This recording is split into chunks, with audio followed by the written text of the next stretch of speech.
Magandang gabi guys. Night rides natin. May atid lang sana tayo sa isang kaibigan dito sa Makati. Pero nasabitan tayo ng jeep. Ito yung naging damage. Yan. Nawala yung isang ganito, dapat dalawa yan. Nasabitan sa sumabit dito. So nasira. Nasira yung isa. Pero okay lang. Dapat dalawa.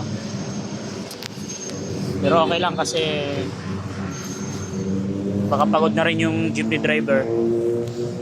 Kaya hindi niya natansya yung sukat o yung distansya. Kaya napasabit sa atin. Okay lang yan, walang problema yan. Pinagbigyan naman natin si kuya eh. At least hindi tayo natumba. Hindi tayo nasaktan doon. So ingat pa rin mga koys. Ingat pa rin mga nong. Itong ating MC.